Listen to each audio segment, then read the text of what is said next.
Merci beaucoup, Monsieur Boudot, de vous joindre à nous depuis là où vous êtes. Je passe la parole à Henri Clavier qui va animer cette table ronde.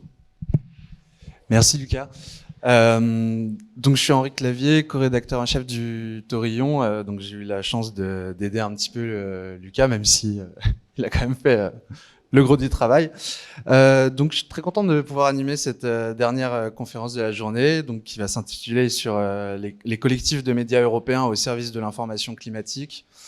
Donc on va essayer en fait de comprendre les relations qu'il peut y avoir entre les différents médias européens pour enquêter de manière commune sur les sujets climatiques et essayer de dépasser quelquefois les prismes nationaux qui peuvent exister. Donc on a avec nous Martin Boudot, qui est journaliste, producteur et réalisateur de documentaires avec notamment la série Vert de rage, qui est avec nous par Zoom du coup. On a Monsieur Boris Schneider qui anime le réseau Clean Energy Wire, donc il va vous en dire un mot pour vous expliquer plus en précision ce que c'est, mais pour en dire deux mots, c'est un réseau qui met de l'information scientifique à disposition des journalistes pour les aider à maîtriser ces sujets-là. Et justement, si vous étiez là ce matin, c'est un sujet qu'on a évoqué un peu, le fait que les journalistes ne sont pas forcément tout le temps formés pour évoquer des sujets qui sont assez techniques, assez scientifiques. Ensuite, on a Mariana De Abreu, si tu me dis si je prononce mal, qui est journaliste en formation à l'école de journalisme de Sciences Po, qui a participé au projet d'investigation Heat Trap Project, dont il nous dira un mot, et Margot Balthus, qui est également journaliste en formation à l'école de journalisme de Sciences Po et qui a aussi participé au projet Heat Trap Project. Donc déjà, dans un premier temps, je vous laisse vous présenter, si ça vous va. Est-ce que peut-être Boris, tu veux commencer ?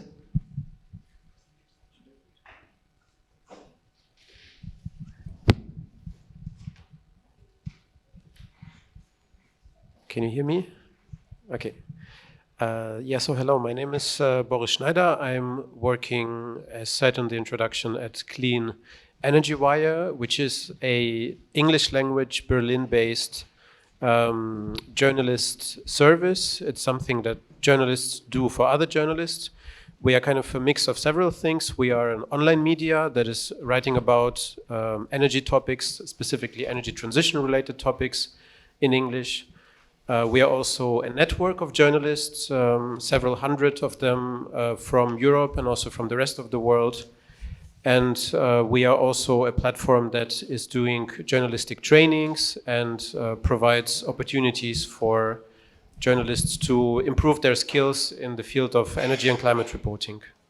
Yeah, and I'm the European Journalism Project Manager there, so my main task is to make sure that everything we do is not only focused on Germany, but has a really kind of European and cross-border outreach. Bonjour à toutes et tous, moi c'est Mariana Abreu, je suis portugaise originellement et ça fait bientôt 6 ans que je suis en France. J'ai intégré il y a 2 ans donc l'école de journalisme de Sciences Po où je termine actuellement le master joint avec l'école d'affaires internationales et cette année on a eu la chance avec Margot qui pourra vous en dire un peu plus aussi d'intégrer un projet de consortium international où on a enquêté avec plusieurs, donc une trentaine d'autres étudiants en journalisme, sur l'impact humain de l'augmentation des températures. Autrement, je suis également chez Forbidden Stories, qui est aussi un consortium d'investigation, qui enquête sur des enquêtes internationales et dont on pourra aussi peut-être parler davantage. Bonjour à toutes et à tous, je m'appelle Margot Balthus, j'ai 23 ans, je suis en 2e année de master de journalisme à Sciences Po Paris. Moi je me spécialise en investigation, c'est ce qui m'intéresse en particulier. Je suis aussi en alternance chez Envoyé spécial en tant qu'enquêtrice. Et comme Mariana, du coup, j'ai participé au projet de consortium international. Donc c'est un projet qui a été lancé notamment par Forbidden Stories. Donc on a eu la chance d'avoir Sandrine Rigaud, Laurent Richard et Annie Hilton, qui est une journaliste canadienne, qui nous ont formés et nous ont encadrés sur ce projet. Donc le Heat Trap Project, ça se compose de 4 histoires principales, donc dans 4 pays différents.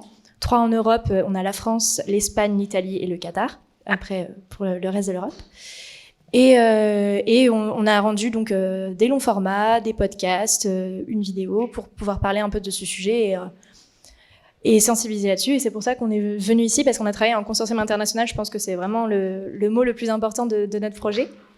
On a eu la chance du coup de travailler à une 30aine de personnes, donc une 20aine de nationalités différentes, en étant dans le cadre de l'école, ce qui est toujours ultra passionnant de découvrir les différentes façons de faire et qui nous a permis de trouver des histoires sur le terrain de façon un petit peu plus facile que ce qu'on aurait pu faire si on était resté simplement en rédaction à Paris en tant que journaliste français.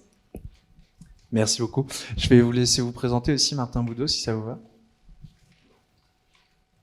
Oui, bonjour à toutes et tous. Donc, je suis Martin Boudot, journaliste, réalisateur à l'agence Première Ligne. L'agence Première Ligne, c'est celle qui produit notamment Cache Investigation. J'ai fait partie de l'aventure de la création de Cache Investigation il y a maintenant 11 ans, en 2012, aux côtés de Laurent Richard et Jean-Pierre Canet. Laurent Richard qui après est parti pour créer Forbidden Stories. Moi, j'ai arrêté Cache Investigation en 2017. J'ai lancé une collection documentaire qui s'appelle Vers de rage, The Green Warriors en anglais. Ce sont des investigations scientifiques réalisées sur des problématiques sanitaires et environnementales. En gros, on travaille avec des scientifiques pendant près d'une année et avec d'autres journalistes, d'ailleurs aussi dans le monde, mais beaucoup de scientifiques internationaux aussi. C'est une autre forme de collaboration et on partage nos résultats de ces études et ensuite on regarde quel est l'impact et on inclut dans notre documentaire l'impact de nos révélations. On a notamment révélé en France la pollution aux polluants éternels, les PFAS, il y a plus d'un an maintenant, qui a eu beaucoup d'impact en France. Voilà. Et je produis également des documentaires pour Netflix et une autre série documentaire qui s'appelle Planet Killers. Ce sont les criminels environnementaux les plus recherchés au monde. C'est diffusé sur France Télévisions en ce moment même et ce sera bientôt distribué dans le monde entier. Merci beaucoup. Alors, tout simplement pour commencer, est-ce que, à votre avis, quand on essaye de parler de ces sujets climatiques en faisant une enquête sur le long cours, comment est-ce qu'on diffuse le message? Est-ce qu'il vaut mieux avoir un message unique pour tout le monde ou est-ce que c'est plus pertinent d'aller adresser des problématiques peut-être plus locales ou plus nationales pour concerner les gens directement et en fait faire passer une information qui les concerne directement? Anna, tu veux commencer? Ouais, je peux commencer. Alors, je pense que il y a toujours un juste milieu entre les deux. Je pense que effectivement, en ce qui concerne les enjeux climatiques, il y a toujours un message un peu général. Enfin, je veux dire, on est tous concernés par des enjeux de déforestation qui peuvent se passer en Amazonie, par exemple. Mais on est peut-être aussi concerné par l'assèchement des nappes phréatiques en France. Je pense que du coup l'échelle locale elle a aussi toujours un petit côté global parce que l'enjeu il est partout un peu pareil. Je pense que également et c'est ce qu'on a vu également pour notre enquête Heat Trap, que lorsqu'on est en Europe, souvent le message il est très commun, il est très européen parce que aussi la réponse qu'on y apporte elle est très européenne. Et les mécanismes qu'on a à notre disposition de lutte contre le réchauffement climatique, il n'est pas que national, il est aussi européen. Et que donc il y a peut-être aussi, là où on est en Europe, un message un peu collectif à faire passer pour mobiliser des régulations à l'échelle européenne. Je pense que c'est aussi la force de frappe des consortiums internationaux, c'est de pouvoir travailler avec plusieurs rédactions, donc une rédaction allemande, une rédaction anglaise, une rédaction française, et de rendre un même sujet, une même problématique, mais avec des exemples locaux. Et du coup, ça nous paraît tout de suite beaucoup plus intéressant et beaucoup plus concret quand on parle de quelque chose qui se passe à 30 km de chez nous et qu'on connaît, même si ça s'inscrit dans une dynamique plus globale en Europe, en fait. Je pense que c'est le gros avantage de nos genres de formats et de ce genre de projets qu'on peut réaliser. Donc l'avantage du consortium, ça va être de montrer que des exemples locaux, ils existent partout à travers l'Europe, en fait, c'est ça? Absolument, c'est de partir du local pour aller vers du global. D'accord. Martin Boudot, peut-être vous aviez une réaction? Non, l'entrée locale, c'est toujours celle qu'on met en avant pour faire comprendre le système. Quand on travaille sur les Panama Papers ou sur les Paradise Papers ou sur les LuxLeaks avec Cache Investigation, qu'est-ce qu'on fait? Chaque pays regarde s'il y a des noms qui ont du sens d'intérêt public, des entreprises qui ont du sens de leur propre pays. Et c'est bien normal parce que, comme le disait ma consoeur juste avant, il y a quand même la loi du kilomètre pour faire comprendre de l'évasion fiscale du Panama, d'une boîte que personne n'a jamais, dont personne n'a jamais entendu parler, qui s'appelle Mossack Fonseca. Il faut d'abord comprendre quel est l'impact chez nous, et ensuite on peut élargir. Et ces consortiums-là, effectivement, permettent d'avoir une plus large surface et de travailler sur des plus grands systèmes. Mais il y a quand même toujours cette nécessité quand même d'attirer et de faire venir le lecteur, le téléspectateur, l'internaute à quelque chose qui a du sens tout de suite pour lui avant de lui faire comprendre ce qu'on appelle la big picture. Donc c'est toujours pour moi le local qui nous amène vers le national, l'international et vers le système. Merci. Et Boris, peut-être à votre sens, vous qui travaillez du coup avec des journalistes souvent en freelance ou individuels, est-ce que eux cherchent plutôt des sujets locaux ou ils veulent aller plus sur le sujet global?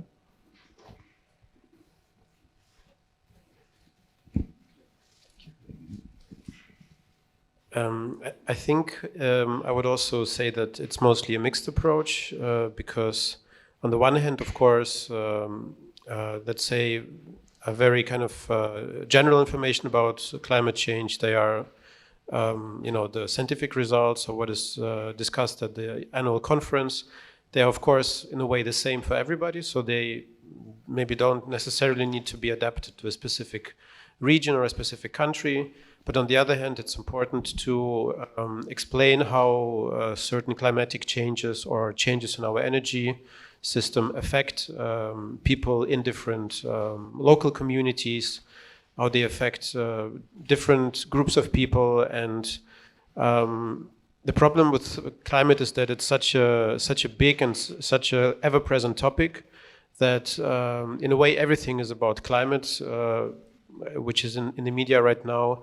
And in order to make clear to the readers why this actually matters for their life, but also what is specifically already being done in terms of decarbonization in their country, what adaptation measures are being taken, what is already happening, you should make it very, I think, specific and in a way very local. So, and maybe another point which is important, I think that climate journalism or journalism about climate should not always have like a separate section or a separate column, because this way it kind of gets isolated in a silo, and you should really try to, as a reporter or as an editor, to bring it into all different sections, because it concerns obviously science, but also politics, economics, health, in a way everything. And it's a very kind of multifaceted topic, but also very interesting for that reason. Ok, merci beaucoup. Et est-ce que vous pensez justement que cette pensée en silo que peuvent avoir les médias par moment se retrouve dans le traitement de l'actualité par les médias européens, de l'actualité climatique, j'entends? Est-ce que on parle assez de ces questions, ou justement le fait que le prisme national revienne souvent dans le traitement de l'actualité fait qu'on n'en parle pas assez, ou qu'on n'en parle que ce qu'on parlait tout à l'heure dans la conférence précédente, en fait, les grandes négociations sur les grands textes, sur les grandes directives ou règlements qui peuvent être négociés au niveau européen, et qu'on n'a pas assez cette approche globale dans les médias?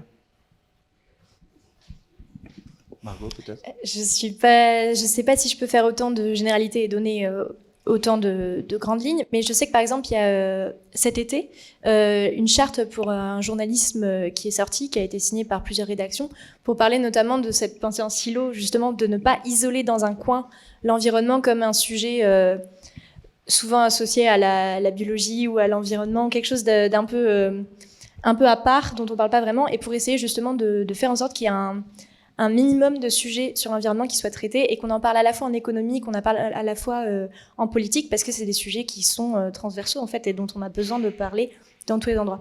Et enfin oui, voilà, je pense que c'est juste ça. Voilà. Si je peux peut-être ajouter quelque chose, c'est que effectivement, je pense qu'il y a, au-delà de la transversalité du sujet, de la part qu'on lui accorde, c'est aussi peut-être la dimension qu'on donne lorsqu'on parle de sujets climatiques. Je pense que, par exemple, l'été dernier, on a quand même eu un été qui était particulièrement violent, particulièrement chaud, avec énormément de vagues de chaleur, mais aussi énormément d'incendies en France, mais pas que, mais aussi au Royaume-Uni, en Espagne, etc. Et quand même, tout l'été, il y a plein de journaux qui n'ont pas fait une seule une dessus, par exemple. Donc c'est aussi la visibilité qu'on donne à ces sujets, qui sont effectivement très transversaux et qui, je pense, cette transversalité, elle est de plus en plus présente dans les médias parce que le plus on couvre les enjeux climatiques, le changement climatique, le plus en fait on va être amené à couvrir des sujets qui touchent exactement à la santé, à la politique, à l'international. Donc c'est aussi la place qu'on leur accorde après dans nos médias. Peut-être une question pour Martin Boudot sur le même sujet. Comment est-ce qu'on peut en faire un sujet essentiel, en fait, un sujet transversal qui fait que les médias n'ont pas forcément peur de... Enfin, ça change évidemment, mais on sait qu'historiquement, les sujets environnementaux ne sont pas les plus appétissants pour les rédactions. Comment on change ça un petit peu ? Moi, je trouve déjà qu'il y a eu un changement de paradigme. Moi, ça fait 12 ans que je travaille comme journaliste d'investigation. Croyez-moi, entre la première année où je travaillais et aujourd'hui, il y a un changement quand même radical sur le suivi de l'environnement et les questions environnementales et comment on les voit. Donc, je trouve quand même que ça, il faut le retenir.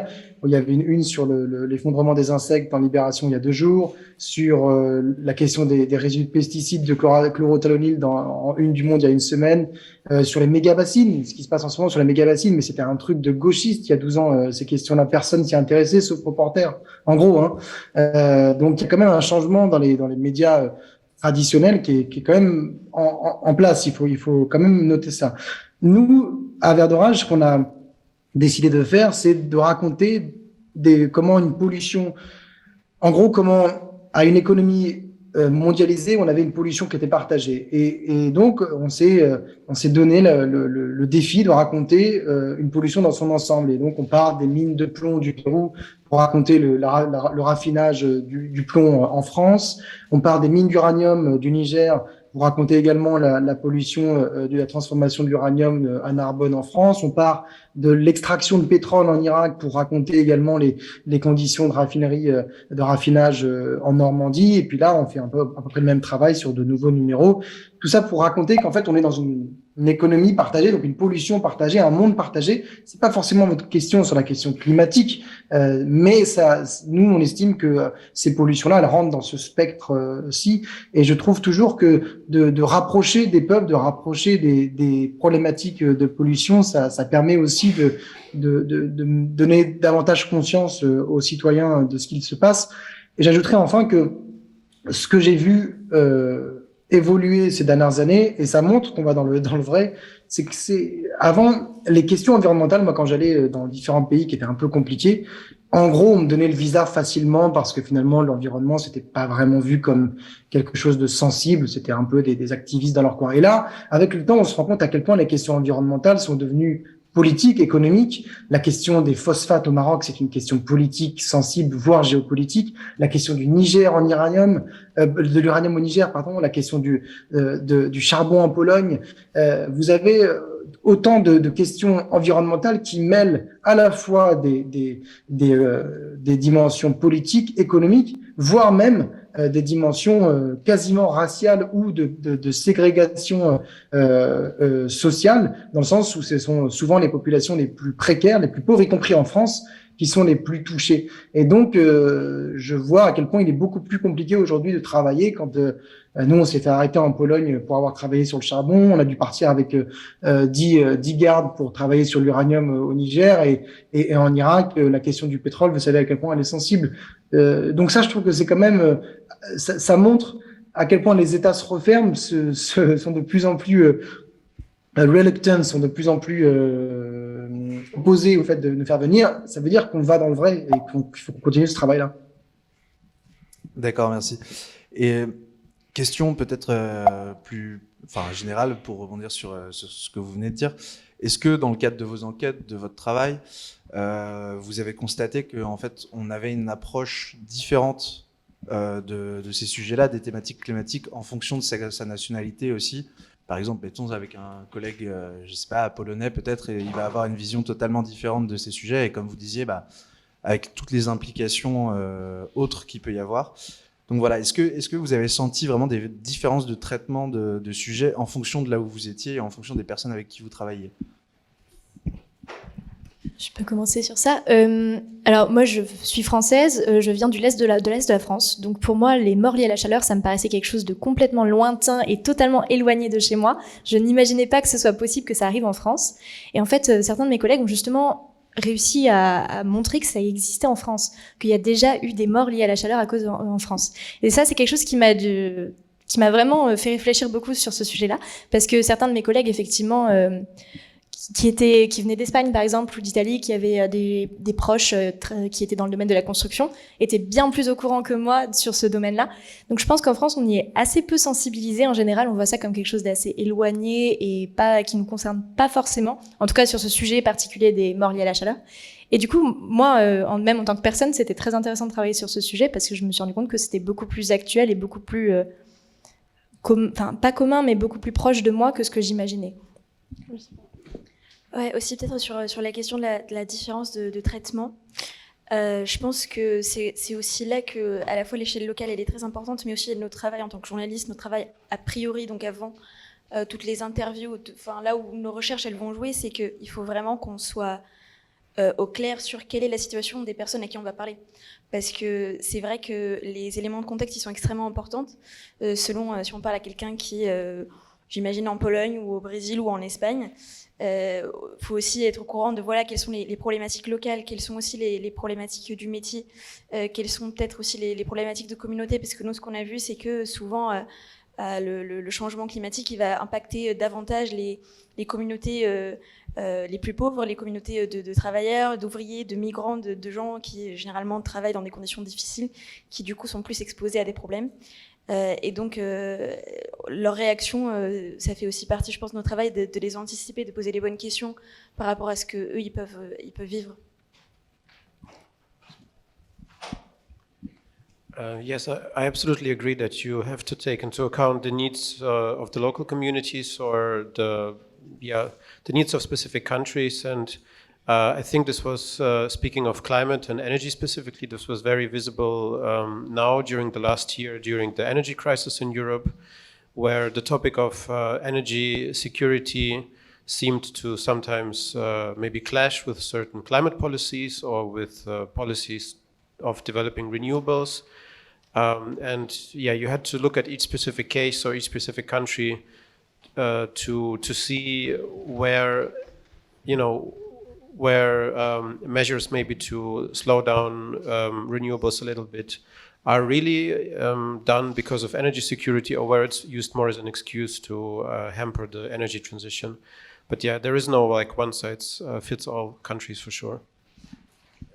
Martin, peut-être Oui, votre question, c'était surtout les journalistes, plus que les communautés, puisque j'ai les journalistes. Évidemment les communautés. Oui, voilà, les communautés, et surtout les lanceurs d'alerte sur place, les gens avec qui vous travaillez, il faut en prendre grand soin. Les journalistes, c'est toujours intéressant parce que il faut s'imaginer, par exemple, que nous, en France, le nucléaire, on en parle assez facilement, mais on a peut-être parfois du mal à enquêter dessus, alors que c'est un secteur qui est hyper important et qui est extrêmement majoritaire dans notre mix énergétique. C'est la même chose pour le charbon en Pologne.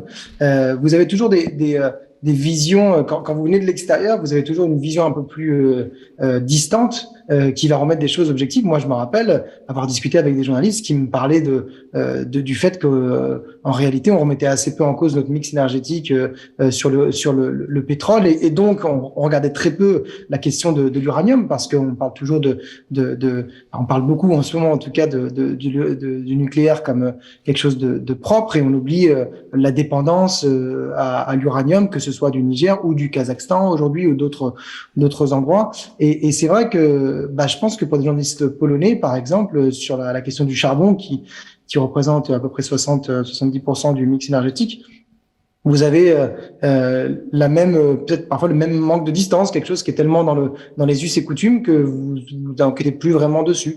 Et donc c'est pour ça que la collaboration journalistique, elle est intéressante. Elle permet aussi de se remettre soi-même un peu en cause et de prendre un peu de distance avec son sujet. Ok, merci beaucoup. Effectivement, on a, par exemple en France, très bien intégré que le nucléaire c'était quelque chose d'assez difficile à toucher, et à l'inverse, on va dire, on va critiquer la Pologne pour le recours au charbon. Sur les formats des enquêtes, qu'est-ce que vous avez perçu qui était le plus efficace pour toucher peut-être le plus de monde, pour transmettre le mieux une information complexe aussi? Est-ce que vous pensez que le mieux c'est par l'usage de documentaires, par des articles papier, même en faisant peut-être des séries qui se suivent dans la durée? Est-ce que le mieux c'est les interviews, ou alors avoir beaucoup d'informations, beaucoup de brèves sur beaucoup de sujets différents? Qu'est-ce qui vous semble le plus pertinent pour avoir une information de qualité sur le sujet? Pour le Heat Trap Project, du coup, on est parti sur 4 histoires par thématique du pays. Donc chaque pays avait sa propre histoire, plus un article de contexte pour un peu expliquer ce qui s'était passé, les législations, qu'est-ce qui existe, etc. Et on est parti aussi sur des podcasts pour expliquer notre démarche en tant que journaliste, comment ça s'était passé, comment ça s'était organisé, qui on avait rencontré, comment on les avait rencontrés. Et je pense que la multiplication des formats, c'est quelque chose qui est assez positif parce que ça permet de toucher plus et d'expliquer notre démarche aussi. Je crois que c'est vraiment ça qui est important, de pouvoir dire voilà, c'est comme ça que ça s'est organisé, c'est ça qu'on a fait. Et ça permet une plus grande interactivité et ça permet de mettre un peu des mots et d'expliquer comment ça s'est passé. Enfin, moi, je trouvais que c'était vraiment une bonne démarche à faire. On est parti sur du long format parce que nous, c'est l'enquête d'une année, en fait. On a commencé en fin août, début septembre et on a sorti au début avril les articles. Donc, on est plutôt parti sur des longs formats. On a décidé de tout publier d'un coup pour avoir un peu un effet de souffle et un effet de groupe sur le sujet. Plutôt que de le faire par série, je sais que certains journalistes, certaines séries d'investigation qui sont sorties récemment préfèrent en série. Nous, on a préféré tout mettre d'un coup et avoir un vrai effet là-dessus. Après, voilà, je sais pas si tu as quelque chose à rajouter. Oui, je pense que ce qui est aussi, ce qui marche très bien aussi dans notre enquête, dans les formats qu'on a employés dans notre enquête, c'est qu'on a, voilà, non seulement on a fait converger du multimédia, ce qui, je pense, marche très bien, mais on a aussi rajouté des formats un peu pédagogiques. Typiquement des petites vidéos qui vont faire des explications sur le sujet, donc en fait on va avoir, qui en fait vont servir de complément à l'enquête, parce que c'est vrai que quand on enquête pendant un an sur le même sujet, on a tendance à arriver à la fin et on a tellement l'impression d'être devenu spécialiste de la chose qu'on va pas forcément intuitivement tout expliquer depuis les choses qu'on a découvert au fur et à mesure. Il y a des informations qu'on va prendre pour des acquis. Et du coup, je pense que aussi ces petits formats qui finalement peuvent passer un peu partout, ça peut être de la vidéo, ça peut être du réseau social, ça peut être des articles courts, vont permettre aussi de donner au lecteur un peu le contexte, les informations un peu plus techniques. Et je pense que c'est des bons ajouts en fait à un format d'enquête. Je me permets juste de rebondir là-dessus, justement sur nos articles. Donc on s'est divisé en groupes par pays et en fait on s'est fait relire mutuellement les articles pour que des personnes qui n'avaient pas du tout travaillé sur notre sujet soient capables de nous dire mais là je comprends pas de quoi tu parles, c'est quoi cette loi, d'où ça vient, comment ça existe, etc. Et c'est aussi la force du consortium de pouvoir travailler en groupe et de pouvoir compter les uns sur les autres, et c'est pour ça que je pense que c'est très utile, surtout dans le côté environnemental, de travailler en consortium et en équipe. Martin, peut-être sur le sujet, vous qui faites beaucoup de documentaires, du coup. Moi, c'est un peu compliqué parce que j'ai pas, enfin, le documentaire, je trouve ça très efficace, mais honnêtement, il n'y a pas une seule réponse à votre question. Les formats un peu plus jeunes, un peu plus courts, pour toucher parfois des plus jeunes sur les réseaux sociaux, c'est très intéressant. Les documentaires, nous, ce qu'on a voulu faire, moi, comme je vous l'ai dit, j'ai bossé 5 ans à Cache Investigation, et souvent à la fin de Cache Investigation, les numéros que je faisais, j'en recevais beaucoup de courriers de lecteurs qui me disaient, mais ok, c'est bon, mais maintenant on fait quoi? Et en même temps, je suis relativement hostile à ce qu'on appelle le journalisme de solution, parce que je trouve que nous, on n'a pas à être prescripteur de solutions, c'est pas trop notre travail. Mais je trouvais que ce qui était intéressant, c'est peut-être de changer la chronologie et de raconter dans le documentaire la publication des résultats en fait de son investigation, et de retarder le montage derrière et d'intégrer tout l'impact qu'il va y avoir. Donc c'est ce qu'on fait là le 23 mai. Je sais pas si vous êtes là à l'Académie du Climat, parce que j'ai vu qu'il y avait une petite publicité pour l'Académie du Climat, mais en tout cas le 23 mai au matin, on va sortir une On va publier une nouvelle enquête qui est le fruit d'un an de travail. Et après, on va voir comment c'est repris par les médias. Est-ce que ça fait bouger les lignes? Est-ce que des politiques s'en emparent, etc. Et tout ça, on va l'intégrer aussi dans le documentaire. C'est plus une narration qui est différente. C'est pas exactement votre question, mais ça permet aussi de montrer que des choses bougent. Et ça peut permettre aussi à des citoyens de s'engager, de s'emparer de ces sujets-là et de pas rester uniquement avec un constat, voilà l'investigation, voilà ce qu'on a trouvé, regardez, on va tous mourir. Et c'est important aussi je trouve, de mettre en avant ce genre de choses. Et puis aussi l'importance de trouver des titres accrocheurs aussi, des titres de projets qui accrochent pour pouvoir mieux faire venir les gens qui seraient pas forcément venus. Donc il y a toujours un mélange un peu subtil à la fois de grande rigueur scientifique et environnementale de mon côté, et également de pouvoir faire venir des gens qui ne se seraient pas intéressés à ce sujet en temps normal. Yeah, so maybe from the perspective of Clean Energy Wire, to answer this question, it's important to understand or to know that our primary audience are other journalists. So of course, everybody is free to read our materials, but we will always produce them aiming at making them, so to say, usable for other people who work in media. And I would also say that there are very different formats that work for different topics. So we have something very short and snappy, which is called the Easy Guide to the German Energy Transition, where you can, like in about a minute, see what has happened so far, how did it all start, where are we now. But there are also in-depth articles, long reads about very technical topics. And sometimes we do, which I think also makes totally sense, cross-border collaborations or contributions to one topic from people from different countries. Like now, for example, there is a series on adaptation measures, and we have an article from a French journalist, one from Italian, from Danish, Greek, and so on. And you have to look at each specific topic, but yeah, there are many different formats. Et justement, comment s'organise comme ça dans un consortium d'investigation? Comment s'organise le travail entre les différents journalistes? À quelle fréquence vous vous retrouvez pour échanger, que ce soit physiquement ou pas? Voilà, comment on procède, comment on choisit les sujets, comment est-ce qu'après on établit quelque part une stratégie pour trouver les bons interlocuteurs, comment est-ce qu'on protège les sources aussi? Voilà, c'est très général comme question, je sais, mais... Alors en fait, c'est un long process. Ça peut aussi être très frustrant au début parce que comme on est sur le long terme, en fait, on voit pas tout de suite les fruits de notre travail. C'est surtout au début, on tâtonne, on cherche des angles précis, on cherche des sources. Peut-être au niveau de l'organisation. Alors nous, c'était assez simple parce que du coup, on était encadrés. C'était un cours, on se voyait toutes les semaines. On avait des deadlines aussi, des objectifs précis, clairs. Qui était calé dès le début du semestre. Je pense qu'en consortium d'investigation internationale, le tout est, dès qu'on a cerné un sujet, et c'est comme ça par exemple que ça marche à Forbidden Story, c'est qu'on va aussi aller vers des médias qui seront adaptés au sujet qu'on va traiter. Donc typiquement, si on va faire un sujet sur l'Espagne, on va essayer de collaborer avec pas mal de journalistes ou de médias sur place parce que eux, pour le coup, ils vont être capables de faire énormément de terrain, ils vont avoir déjà énormément de sources établies. C'est des gens qui maîtrisent déjà en fait le pays dans lequel ils vont travailler. Et donc en fait, c'est là aussi tout l'intérêt du consortium, c'est que ça permet de faciliter énormément non seulement le processus d'enquête, mais aussi ça nous permet d'aller beaucoup plus loin. Enfin, ça nous permet depuis Paris faire des enquêtes en Australie si on veut. Et peut-être, je sais pas si tu peux... Au niveau de l'organisation de l'année, en fait, le thème, c'est pas nous qui l'avons choisi, on nous l'a imposé, nos enseignants l'ont fait. Et moi, ça m'a laissé au début un petit peu froide. Je savais pas trop quoi en penser, je savais pas comment on pouvait faire un travail là-dessus. Donc en fait, on a passé le premier mois à lire tout ce qui existait sur le sujet, à faire des recherches, à voir qu'est-ce qu'il y avait, quel était on a cherché tout ce qui pouvait exister sur ce sujet et où on pouvait s'informer là-dessus. Et une fois qu'on commençait à avoir une idée un petit peu claire de ce qui se passait, quels étaient les enjeux, on s'est répartis par groupe, par thématique.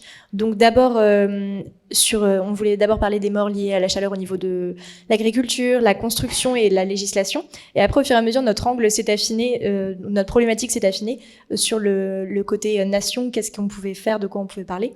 On s'est aussi basé sur nos attaches personnelles, en fait, tout simplement parce que on savait que certaines personnes avaient des liens en Italie, donc on a pu écrire un article en Italie, d'autres en Espagne, etc. Donc je pense qu'on a, sur un sujet aussi vaste et aussi large que les morts liées à la chaleur, on était obligé d'affiner énormément l'angle, ce qui est parfois très frustrant, parce qu'on élimine des pistes qui nous paraissent très importantes et très intéressantes aussi, mais qu'on n'a juste pas les moyens et je pense que c'est quelque chose que j'ai appris un peu de façon dure, mais l'investigation, c'est faire des choix et c'est apprendre à renoncer et on a fait ce qu'on a pu avec ça, quoi. Mais Alors justement, en parlant de choix, comment est-ce que vous êtes arrivé, parce que je précise quand même, vous avez fait une enquête donc en vous basant sur 4 pays qui sont la France, l'Italie, l'Espagne et le Qatar. Comment vous avez choisi ces 4 pays? Certains, on peut imaginer pourquoi. Et, pourquoi pas d'autres aussi? En fait, il y a une part de choix, il y a une part de choix qui s'impose à nous aussi. Donc déjà, il y avait effectivement, qu'est-ce qu'on est en mesure de faire? Il y a des membres, comme on a travaillé avec, on était une trentaine, il y avait énormément d'étudiants de nationalités différentes. On avait des étudiants espagnols, des étudiants italiens, ce qui fait que du coup, ça nous a permis de creuser plusieurs pistes. Moi-même, étant portugaise, j'avais essayé de creuser des pistes au Portugal, mais aussi, en fait, voilà, j'ai dû y renoncer à un moment parce que soit j'avais pas assez de réponses, soit j'étais pas en mesure d'aller faire beaucoup de terrain. Donc voilà, c'est pour ça que je dis qu'il y a des choix qui s'imposent à nous aussi. Et puis en fait, quand on parle du Qatar, par exemple, on en a énormément entendu parler au moment de la Coupe du Monde. Donc c'était un sujet qui était déjà un peu sur les radars et tout, mais en fait, là, on n'en parle plus trop.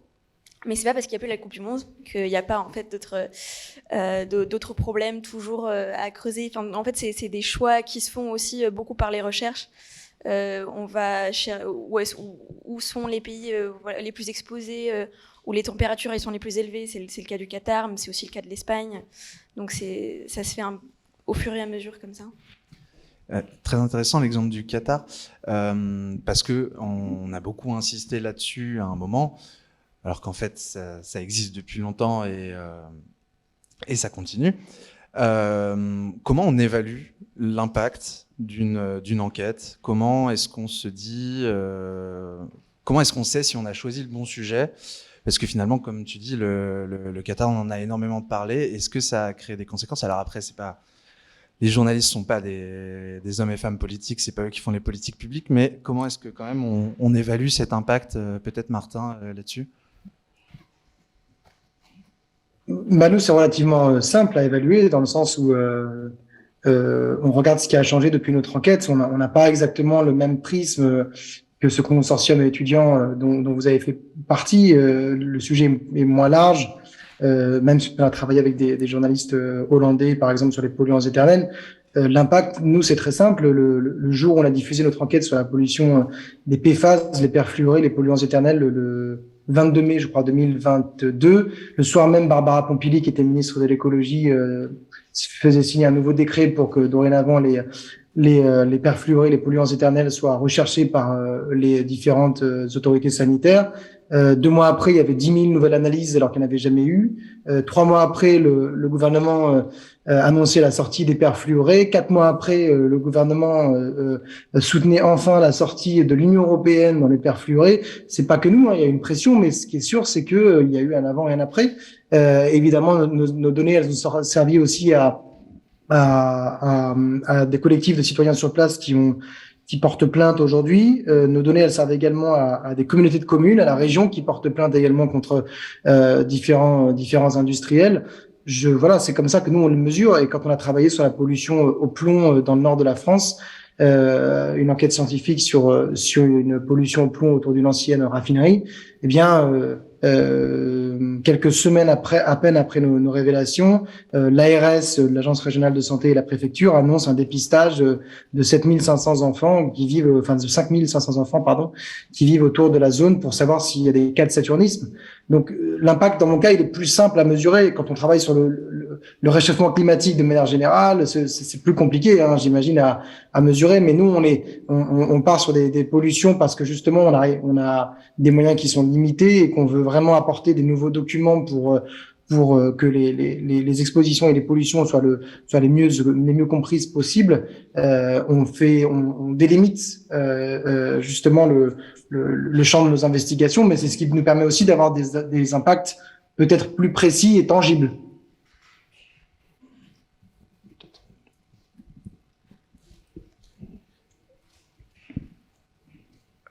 I mean, we don't really do investigations at Clean Energy Wire, so maybe you have to rephrase the question a bit. Yeah, so, pardon. Pardon, ça m'a perturbé. Non, la question plus adaptée pour vous, ce serait peut-être comment vous allez sélectionner les informations que vous allez décider de détailler, d'expliciter pour les journalistes qui vont utiliser votre réseau. Il y a un choix forcément. Est-ce que vous décidez de choisir une thématique spécifique ou pas? Well, basically everything we publish and we work on is in one way or another about energy policy or climate policy. So we don't necessarily write about science events so much. It's really about, about more political and economic events related to that. And when we were started 9 years ago, we were covering exclusively like very kind of German energy transition related topics. But in the last 3 or 4 years, we started to more and more work on European topics. I mean, one of the reasons for that was, of course, the beginning of the European Green Deal, but also just other European tendencies in climate policy. And we in a way try to just keep track of the news. So we are not trying to be the first ones who report on something at 6 a.m. in the morning, but we rather research the topic in depth and then provide, for example, our daily newsletter sometimes after lunch around 1 or 2 p.m. Également sur les collaborations qui peuvent se former entre différents médias européens sur les problématiques environnementales. Déjà, est-ce que vous avez des exemples de coalitions de médias peut-être un peu plus généralistes qu'on puisse former?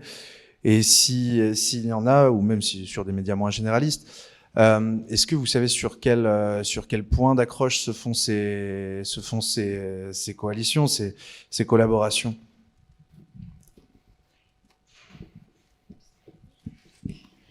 Alors j'avoue pour les collaborations disons permanentes, c'est vrai que j'ai pas forcément d'exemple en tête. Moi je pense que ponctuellement il y a quand même beaucoup je pense que le format de l'alliance, la coalition, le consortium, je pense qu'il sera de plus en plus utilisé pour des enjeux comme la couverture du changement climatique, parce que en fait, comme c'est un sujet très global, mais qu'il y a des exemples un peu partout, et surtout quand on est en Europe, je pense qu'il y a énormément de sujets à creuser ailleurs. Je pense que c'est un modèle qui s'impose de façon assez intuitive, parce que c'est vraiment quelque chose qui nous permet d'aller plus loin. Je pense qu'il peut être très constructif. Et aussi, au niveau de quels médias, pourquoi ils choisissent de travailler ensemble, je pense que ça encore, en fait ça va dépendre, je pense, beaucoup des médias en question. Il y a des médias qui sont prêts qui sont prêts à travailler en équipe, parce qu'il y en a qui sont beaucoup plus hostiles à ce processus-là. Il y en a qui aussi sont très sensibles à certains sujets, dont des sujets de changement climatique. Et en fait, ils vont s'imposer, je pense, peut-être souvent comme peut-être des évidences, en fait, avec qui on pourrait travailler et collaborer de façon productive. Martin, vous avez une... Il y a plusieurs consortiums, l'ICIJ, International Consortium of Investigative Journalists, qui a sorti les Panama Papers, les Paradise Papers, etc., qui est une organisation qui existe au jour le jour, hein, avec quelqu'un qui dirige, une association avec des sous aux États-Unis, avec des leaks parfois, des propositions de sujets. Voilà, il y a plein de membres dont on en fait partie. Le Monde également en France. Il y a Forbidden Stories dont ma consoeur fait partie aussi, sur plutôt reprendre les enquêtes des journalistes qui ont été menacés ou assassinés. Il y a également EIC, European Investigative Consortium, dont je fais également partie, qui a bossé sur les Football Leaks ou d'autres enquêtes aussi. Il y a l'OCCRP qui travaille beaucoup du côté de l'Europe de l'Est sur les questions d'armement, sur les questions de corruption et notamment sur l'influence russe. Il y a le Forever Chemical Project qui a été en lien donc avec les polluants éternels, les PFAS, qui est quelque chose qui a été mis en place de manière assez informelle en Europe. Et puis vous avez tous les consortiums, en tout cas toutes les coalitions de journalistes qui à un moment donné bossent ensemble de manière informelle, parce qu'ils savent, comme le disait ma consoeur, que c'est bénéfique pour tout le monde. Plus vous partagez, plus vous recevez. C'est ça la base de la collaboration journalistique internationale, et c'est le deal qu'on a toujours décidé de faire. Et je crois que les premiers à l'avoir vraiment fait, c'est l'ITIJ, et c'était vraiment la ligne de conduite. Plus vous allez partager, plus vous recevrez, et c'est vraiment le cas. Donc les journalistes commencent à le comprendre de plus en plus, d'autant plus qu'ils ne sont pas concurrents. Moi, je suis pas concurrent avec mes collègues hollandais avec qui j'ai travaillé sur les polluants éternels. Je suis pas concurrent avec mes collègues américains avec qui je bosse en ce moment. Et c'est ça qui est formidable, c'est qu'en fait tout le monde a y gagné. C'est une win-win situation. Et je pense qu'il faut vraiment continuer à travailler là-dessus. Il n'y avait pas à mon époque, quand j'étais jeune journaliste, moi, de formation comme mes consoeurs ont eu. Et je trouve ça très bien que ça existe, parce que c'est vraiment une piste à la fois pour le futur du journalisme, mais surtout pour le futur de l'investigation journalistique. Et peut-être, encore pour vous, Martin, je vous sollicite, désolé, mais en tout cas, d'un point de vue peut-être un peu général, j'ai l'impression que les histoires, les enquêtes qui sont les plus médiatisées, donc qui vont faire, mettons, la une du 20h, sont pas forcément sur les sujets environnementaux. On a eu les LuxLeaks, sur tous les paradis fiscaux, les Football Leaks, on en a beaucoup parlé aussi. Est-ce que vous pensez qu'il y a un côté pas assez vendeur, peut-être, pour que ces enquêtes soient moins mises en avant que d'autres? Non, c'est en train de venir, c'est en train d'arriver. Je suis d'accord avec vous que, vous savez, quand j'ai commencé il y a 12 ans, l'investigation, c'était soit financier, soit politique, en gros. L'investigation environnementale, ça n'existait pas, ou très peu. Il y en a quelques-uns qui le faisaient, mais très peu. Et donc, j'ai l'impression de parler comme un vieux con, mais vraiment, je trouve que les choses ont évolué. Et quand nous, on a sorti les polluants éternels, ça a fait la une du JT de M6, par exemple. Ça faisait partie des titres de JT de France 2. Ça faisait aussi partie des reprises dans différents articles. Je pense que là, ce qu'on va sortir le 23 mai, peut-être que je me trompe, mais vous verrez, peut-être que là, c'est un petit pari que je prends avec vous. Le 23 mai, l'investigation qu'on va sortir, je pense, fera la une de quelques médias, et c'est une investigation sanitaire et environnementale. Donc, je crois que ça arrive de plus en plus, et je vais même vous dire un truc, ça arrive tellement qu'en ce moment, il y a une sorte de désaffection aussi, il faut bien le prendre en compte, ça, du public, notamment à la télévision, qui a, vous savez, ce qu'on appelle l'éco-anxiété, le fait de mettre toujours en avant des scandales environnementaux, des problématiques environnementales, sanitaires, qui fait qu'aujourd'hui, il y a une sorte de rejet pour certains qui disent, attends, moi, j'ai plus du tout envie de parler de ça, etc. Et ça, moi, pour être tout à fait honnête avec vous, c'est un truc qui m'effraie un peu, parce que j'ai pas vraiment de solution. J'ai pas vraiment d'alternative. Je vois pas très bien comment faire pour dire, attendez, il y a une pollution, mais en fait, c'est pas si grave que ça. On va mourir, mais on va pas mourir, en fait, demain. Enfin, vous voyez, il y a un truc un peu antinomique pour moi, et j'avoue que là, sur ce truc que je ressens depuis quelques mois, quelques années maintenant, mais depuis très peu de temps, j'ai pas de solution. Voilà. Donc, si vous en avez, ça m'intéresse.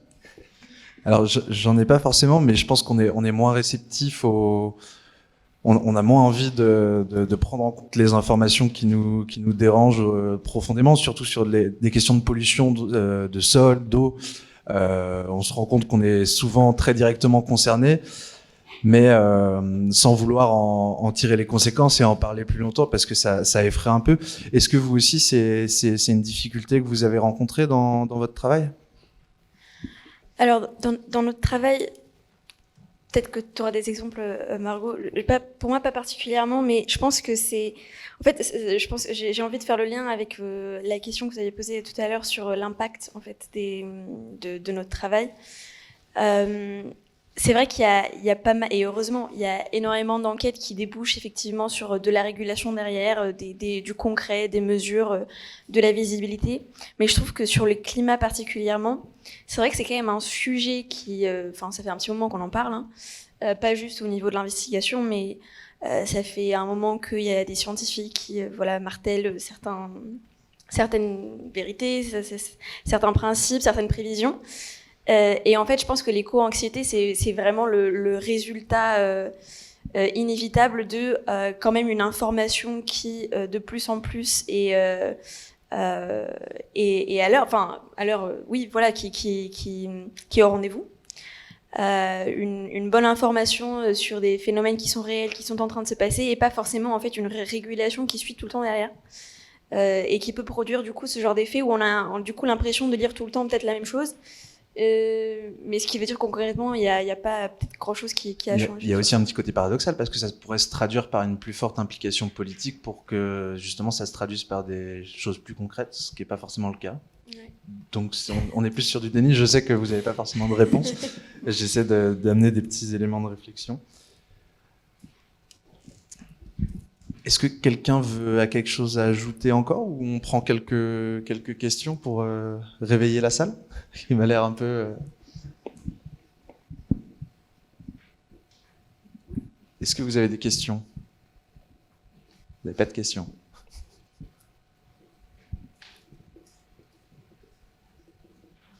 Non? Aucune.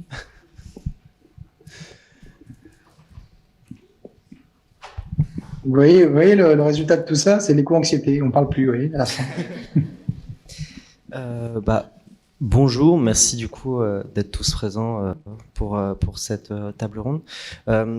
J'aimerais savoir justement, quand on est journaliste, qu'on travaille sur les problématiques environnementales, c'est encore lié à l'éco-anxiété, mais du coup, on est en première ligne face à tous ces problèmes.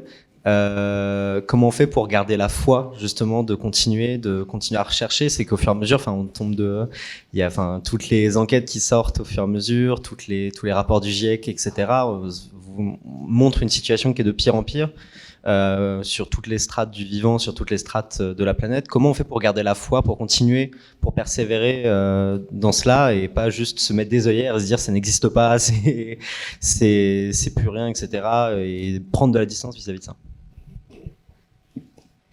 Alors, est-ce que je peux répondre ou pas, pour commencer? Je suis désolé de mansplainer à distance. Non, moi, c'est une très bonne question qu'on me pose très souvent. Quand je vois le changement, je vais vous donner un exemple.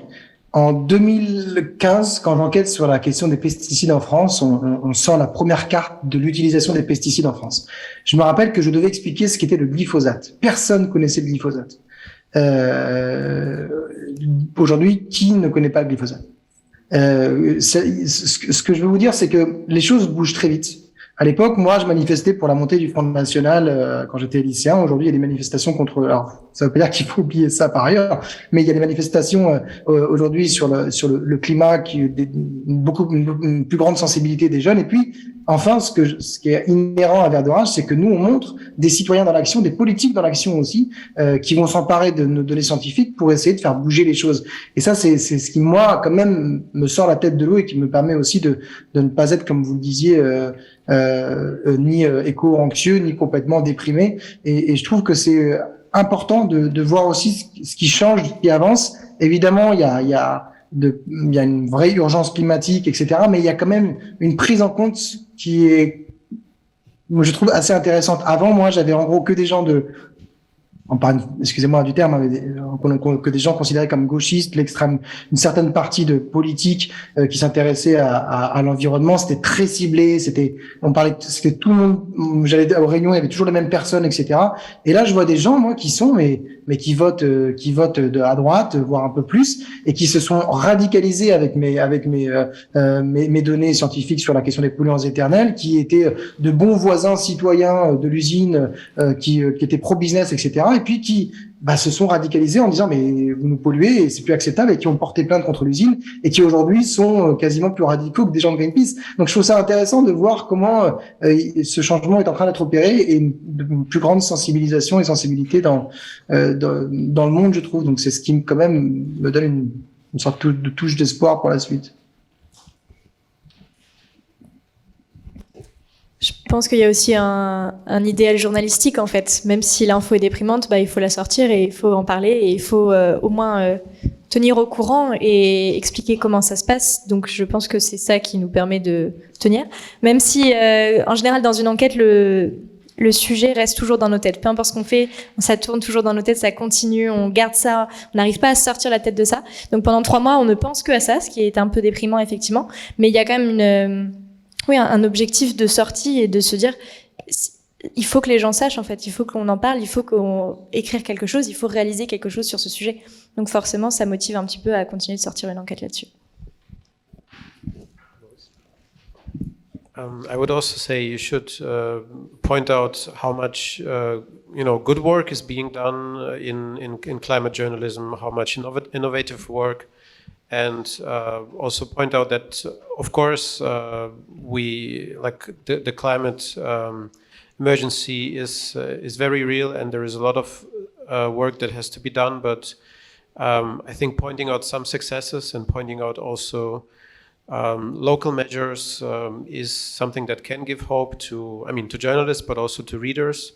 So you should kind of again strike the balance between pointing out successful, measures or solutions, but of course not trying to make the situation rosy and say that everything is fine. So it's always like a balance that you have to walk. Vous pensez donc que parfois les enquêtes se concentrent trop sur le négatif? Après, voilà, il y a aussi des raisons pour, mais est-ce que c'est ce côté trop négatif qu'on donne aux sujets climatiques et environnementaux est responsable en grande partie de l'éco-anxiété? Moi, je pense pas. Je pense pas que le problème soit du côté de l'information nécessairement, parce que je pense que, et je pense que c'est le principe pour tout, que ce soit aussi de l'enquête politique ou économique. Si on fait une enquête, c'est qu'il y a quelque chose à mettre en lumière et qu'il y a un problème et qu'il faut le dire. Donc en fait, je pense que c'est le problème, c'est que après l'information ne provoque pas des réactions. Voilà. Parce que je pense que on peut parler aussi du journalisme de solution.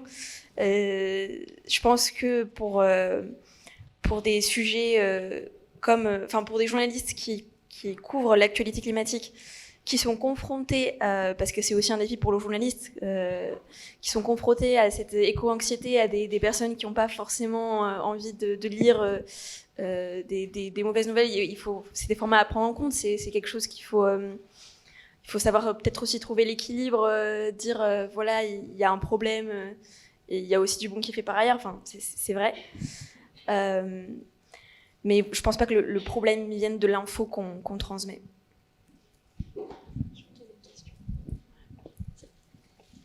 Martin, vous avez un mot à dire dessus ou... Pas beaucoup plus que ce que viennent de me dire mes consoeurs. C'est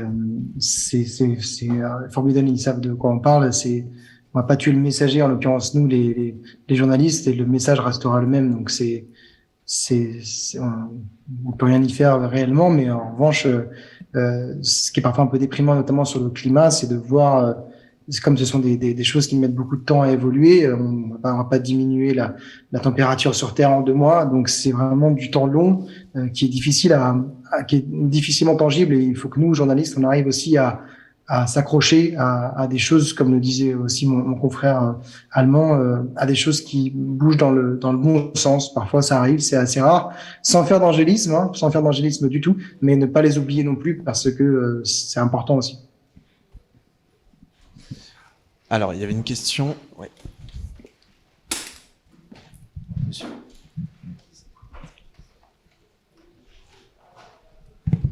Oui, alors, ma question est la suivante. En tant que journaliste d'investigation, comment faire face aujourd'hui à la loi sur le secret des affaires qui est devenue aussi une directive européenne, une loi à laquelle se heurtent plusieurs journalistes d'investigation dans leurs enquêtes? Merci. Alors ça, c'est une bonne question. Enfin, l'autre aussi, hein, mais ça, c'est vraiment une question fondamentale. Eh ben, je vous laisse répondre, du coup. Ah, pardon, je pensais que j'étais en mute, pardon. je parlais tout seul, j'étais content. Non, je viens de me rendre compte. Oui, monsieur, oui, c'est une très bonne question, fondamentale. Moi, je fais partie d'une association qui s'appelle INPD, Informer n'est pas un délit. Je suis membre du bureau et on s'est créé pour lutter contre le secret des affaires à l'époque où M. Macron était ministre de l'économie. Depuis, le secret des affaires est passé au niveau européen avec quelques changements. Ça, pour le coup, c'est bien plus large et vous l'avez dit puisque vous n'avez pas, dans votre question, résumé cela uniquement à l'environnement. C'est bien plus large que l'environnement. Le secret des affaires, c'est quelque chose auquel on est confronté très souvent, contre lequel on se bat parce que, en gros, une entreprise peut décider de vous attaquer sur le principe de divulgation du secret des affaires et donc vous n'allez pas vous retrouver forcément devant la 17e chambre qui va être en mesure de répondre d'un point de vue journalistique, mais vous allez vous retrouver devant d'autres chambres de justice. C'est un peu technique, hein, mais c'est ce qui fait en gros qu'il y a un détournement du droit de la presse. C'est un danger réel pour la démocratie. Je vais vous donner un exemple très précis. Lors d'une investigation en consortium avec l'ICIJ, donc le consortium international à l'origine des Panama Papers, Paradise Papers, on avait réalisé, et c'était Marie Maurice à l'agence Première Ligne qui l'avait réalisé, une enquête sur les implant files. Je ne sais pas si vous vous souvenez de ça. C'était une enquête européenne et mondiale, je crois d'ailleurs, sur ces implants qui n'étaient pas du tout, en tout cas pas suffisamment régulés, les implants, que ce soit des prothèses, quelles qu'elles soient, etc. Et l'administration, le ministère de la Santé, si je vous dis pas de bêtises, avait refusé de délivrer, de donner l'information sur combien de prothèses il y avait, combien d'opérations il y avait, sous l'excuse du secret des affaires. Et on a dû aller jusqu'au procès. Donc il y a eu la CADA dans un premier temps, la commission d'accès aux documents administratifs qui nous a donné un avis favorable, mais le ministère a toujours refusé. Finalement, il y a eu un procès et on a fini par avoir avec Le Monde qui était dedans, à remporter ce procès-là, mais c'est encore en cours d'ailleurs si je vous dis pas de bêtises, mais c'est une illustration assez flagrante de comment le secret des affaires est une contrainte immense à la liberté d'informer. Et c'est quelque chose qui est peu connu parce que c'est très technique, mais en réalité c'est quelque chose contre lequel nous on se bat chaque jour. Récemment, sur la question du droit des affaires, il y avait Challenge qui avait été attaqué par Conforama parce que Challenge avait sorti une info et des documents internes. Il y a eu d'autres cas du côté aussi de SFR et de Patrick Drahi avec d'autres médias. C'est quelque chose qui est mortifère pour l'investigation et on essaie nous d'être en lien les uns avec les autres, notamment via INPD, Informer n'est pas un délit, et d'autres associations qui luttent là-dessus parce que on n'a pas d'argent. Faut jamais oublier que nous, on est quand même relativement pauvres par rapport à des communicants et des grandes entreprises. On a un avocat quand ils en ont 32 en face. J'exagère pas, hein, on parle vraiment de cabinets de 32 avocats. Quand le Crédit Agricole, en 2013, nous réclamait, moi et France Télévisions et Cash Investigation, de mémoire 1 million d'euros de dommages sur l'image qu'on avait écornée parce qu'on avait dit que Crédit Agricole via une investigation n'était pas si green que ça et que c'était surtout du greenwashing. Heureusement, ils ont arrêté leur plainte 4 jours ou une semaine avant le début du procès parce qu'ils se sont rendus compte qu'ils allaient la perdre. Mais ce secret des affaires-là, il s'inscrit également dans les procédures bâillons, des choses auxquelles nous on est confrontés et qui nous prennent la tête, qui nous prennent du temps et qui nous prennent de l'argent. 30% aujourd'hui du temps du rédacteur en chef de Cash Investigation, c'est de gérer des pressions juridiques, judiciaires, dont le secret des affaires fait partie. Il y avait une question au fond, il me semble. Ouais, la dame en jaune. Non. Là. A priori. Bonjour, merci beaucoup. J'avais une question qui était plutôt une supposition et je voulais avoir votre retour là-dessus. Peut-être que le fait de travailler en consortium international, ça permet aussi sur des sujets de climat de voir quelles sont les inégalités dans les impacts en fait qu'a le changement climatique, j'imagine. Enfin, vous parliez du Qatar tout à l'heure, et enfin, on voit bien dans les documentaires Vert de rage qu'il y a des zones qui sont beaucoup plus touchées que les autres.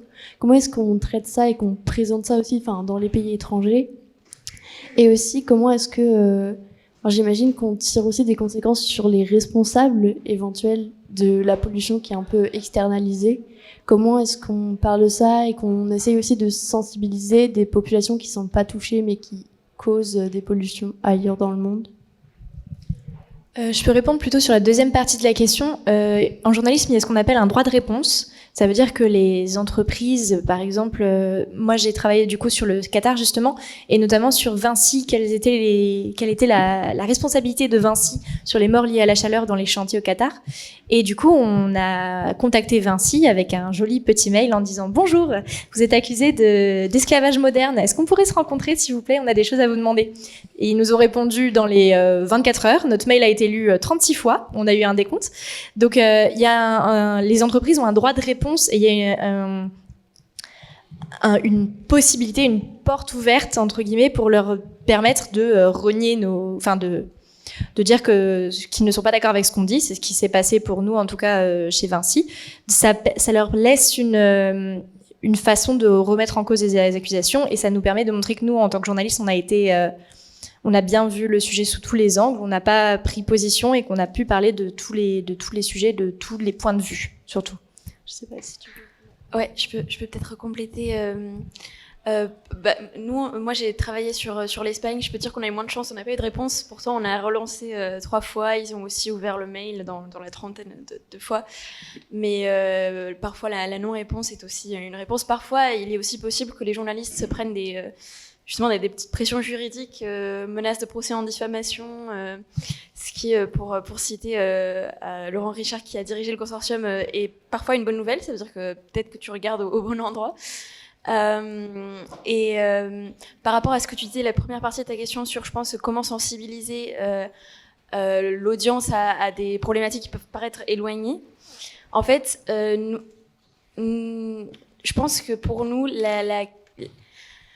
en fait, ce qui est ressorti un peu de cette enquête, c'est que peut-être qu'on bossait au Qatar ou en Espagne ou en Italie, mais les leçons à en tirer en fait de notre enquête, elles restent quand même assez universelles. C'est-à-dire que là, qu'on soit en France ou pas, ou qu'on soit au Qatar, on va avoir les mêmes catégories de population qui sont plus exposées. C'est-à-dire que tu vas avoir objectivement, ça c'est même le rapport du GIEC qui le dit, il y a des gens qui prennent plus cher que d'autres, des travailleurs du BTP par exemple, des agriculteurs, des populations, comme c'est le cas au Qatar, c'est souvent des communautés de migrants, parce qu'ils sont aussi plus fragilisés par leur statut de migrant, que parfois on leur confisque leur passeport au Qatar, que du coup ils sont plus fragilisés par leur situation juridique.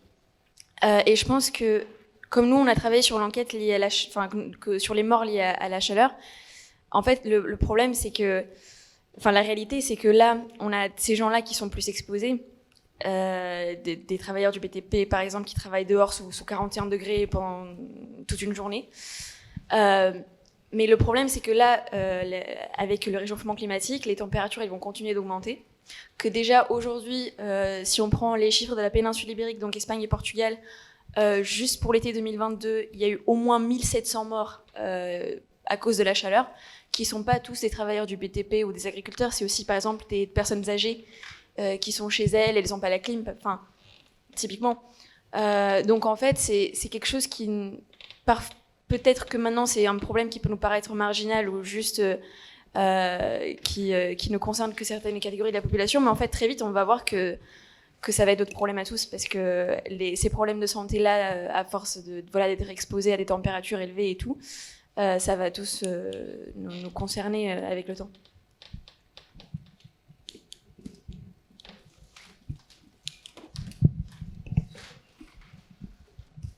Est-ce qu'on a d'autres questions?